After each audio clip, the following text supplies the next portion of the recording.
a land where the sacred memories of three religions were scattered, where the signs of Abraham, Moses, and Jesus were. But in the 20th century, a new conflict was about to arise on this same land. This is the story of a dream which became a state.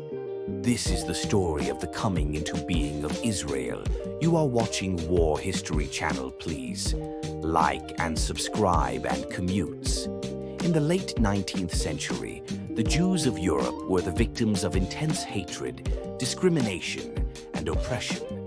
They were called foreigners, whether in Russia, Germany, or France. In these circumstances, an Austrian journalist, Theodor Herzl, put forward an idea. The Jews want a state of their own, a secure homeland on their own land. In 1897, the first Zionist Congress was held in Basel, Switzerland, where it was decided that a Jewish homeland would be established in Palestine. This moment became the foundation of the political movement of Zionism. During World War I, Britain needed the support of both Arabs and Jews, so it made two contradictory promises. To the Arabs, "We will give you freedom if you fight against the Turks." And then in 1917, through the Balfour Declaration, it declared, "We support the establishment in Palestine of a national home for the Jews, that is, one land, two promises." Time will tell what the results were. After the war, Britain took control of Palestine. Thousands of Jews from Europe began to come to Palestine because they believed it was the land of their ancestors. But the Arab Palestinians who already lived there considered it an occupation. Villages began to burn, demonstrations began, blood began to flow.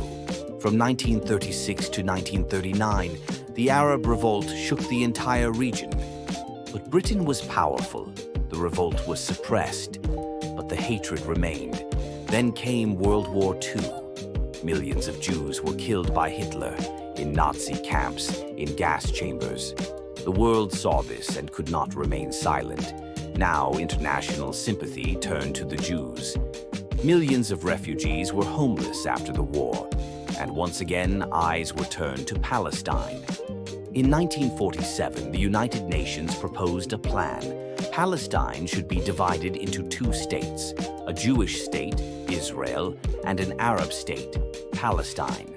The Jews accepted with joy. The Arabs said, "This is our land. We will never accept this."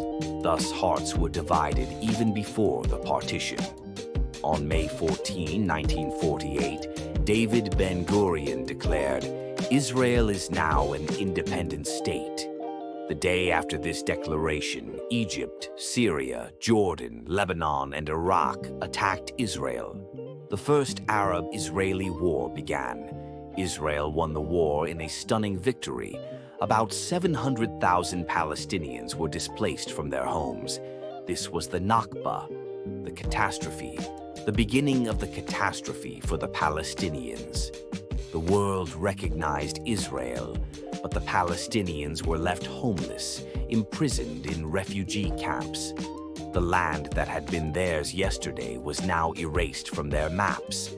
A nation was formed, but another nation was disappearing. This story did not end. In fact, this was the beginning of a long war that has no end to this day. They say, states are not built with weapons, but with dreams. But if a dream stands on the destruction of someone else, then that dream always demands blood. This is the price of Israel's creation, and the story of Palestine is not over yet. Thanks watching War History Channel.